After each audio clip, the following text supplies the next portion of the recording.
안녕하세요. 여러분들과 함께 나스닥 사냥을 하는 나스닥 헌터입니다. 자, 여러분들 크리스마스 즐겁게 보내셨는지 모르겠습니다. 또 새로운 월요일을 맞았는데요. 저는 크리스마스 때 가족들하고 그래도 오랜만에 또 즐거운 시간을 보냈습니다만 결국에 주식시장에는 그 산타랠리는 안 오는 아쉬운 연말 시장입니다. 더군다나 그 요즘에 중국의 코로나 추세가 더 빠르게 확산이 되면서 중국의 하루 감염자 수가 약 3,700만 명이 될 수도 있다라는 전망이 지금 나오고 있습니다. 3,700만 명이라고 하면 우리나라 전체 성인 인구 수와 맞먹는 수의 사람들이 하루 만에 코로나가 걸리고 있는 상황이라고 볼 수 있습니다. 그래서 우리 나스닥 지수와의 연관성이 아주 높은 그 테슬라의 상하이 공장도 중단이 되는 지금 가동이 중단이 되는 사태가 벌어지고 있습니다. 테슬라 주가도 고점 대비 한 70% 지금 폭락을 이어가고 있습니다.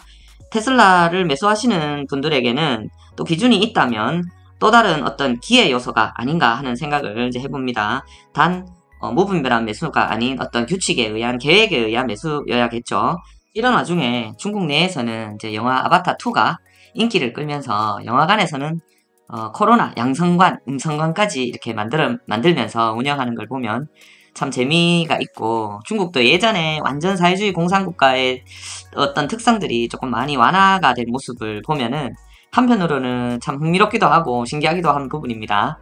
자, 그러면 오늘도 오늘의 본론으로 한번 들어가 보겠습니다. 오늘의 주제는 이번 하락장, 2021년의 하락장은 지나고 보면 TQQQ, 나스닥 투자자들에게는 큰 행운의 시간들이었다 입니다. 제가 알기로 대부분 TQQQ 투자자들은 이 빨간 박스 안에 있는 위치, 2021년도 초반부터 중반 후에까지 신규 진입하신 분들이 아주 많으신 걸로 저는 알고 있습니다.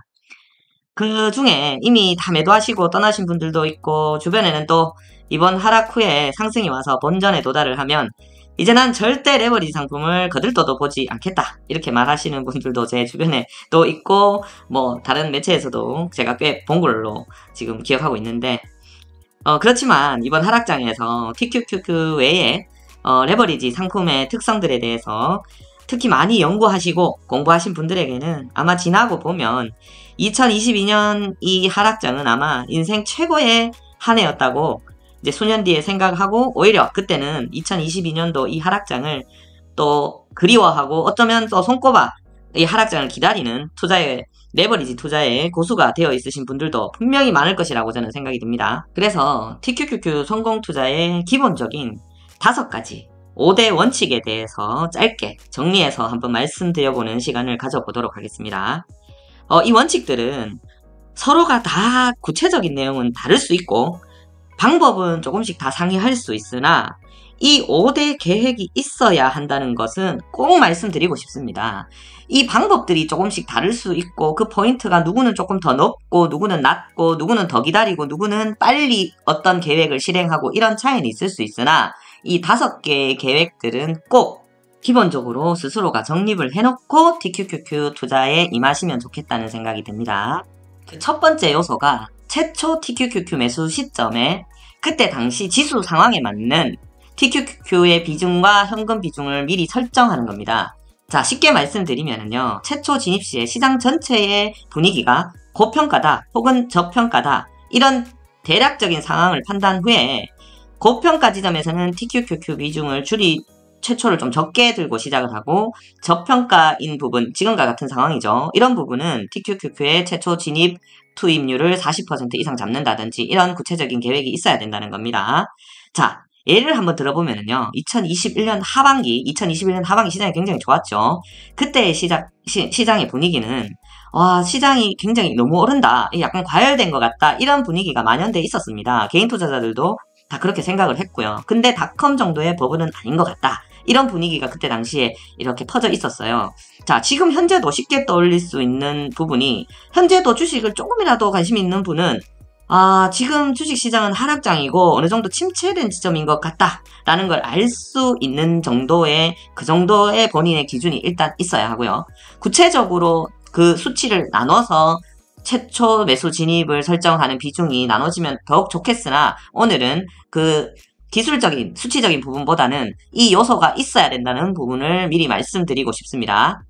쉽게 말씀드려서 과열장이나 상승장에서는 최초 TQ의 지분을 적게 들고 가고 하락장이나 침체장, 지금 현재와 같은 분위기에서는 최초 진입 TQ의 비중을 조금 더 올려서 잡고 시작을 한다. 이 개념인 겁니다. 현재 같은 장에 제가 최초 투입을 한다면요. 약 현재 제가 최초 TQ를 사는 사람이라면 40% 이상 잡고 시작을 할 것 같습니다. 현재는요. 자, 두 번째, 목표가 설정입니다. 아주 중요한 부분입니다. 목표가 설정 N 목표 수익률 설정입니다.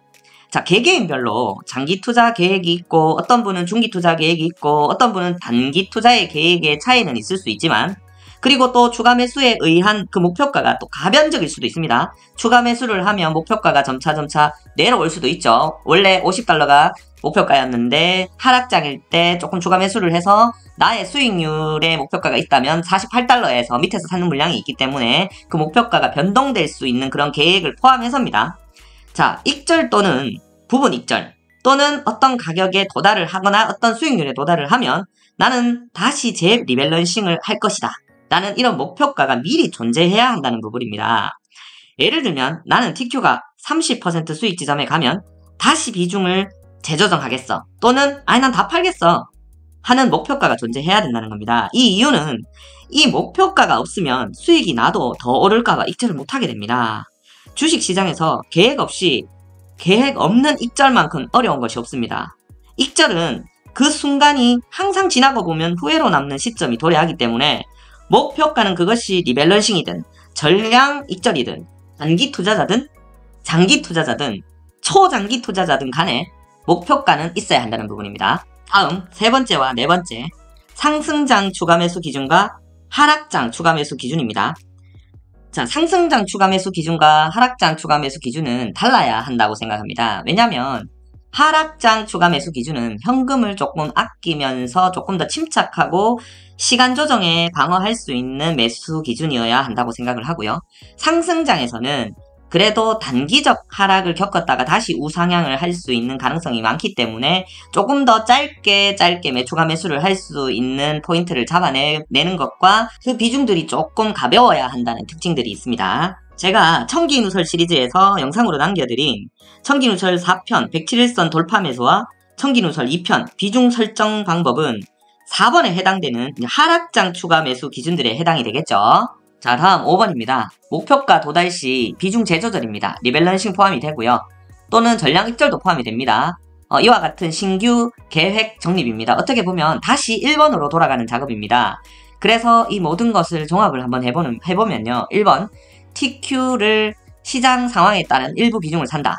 자, 2번, 목표에 도달을 하면 수익 실현을 하겠다. 또는 조금 팔고 나머지는 가지고 있겠다. 뭐 이런 계획이죠. 그 다음에 3번과 4번은 목표가에 도달하기 전에 시장이 하락을 한다면 시장 상황에 따른 추가 매수 계획을 미리 세워두겠다. 자, 3번과 4번의 하락장과 상승장의 제가 구분하는 기준은 107일선이 200일선의 위에 있느냐 아래에 있느냐라고 구분을 한다 그랬습니다. 107일선이 200일선 위에 있으면 상승장, 107일 이동평균선이 200일선 밑에 있으면 저는 하락장으로 구분을 한다고 했습니다. 그리고 다섯 번째, 목표에 도달했으니 그때 상황에 맞는 신규 계획을 수립한다. 다시 1번으로 돌아가는 작업입니다. 자, 이 1번에서 5번까지의 작업을 지속적으로 반복하는 작업입니다.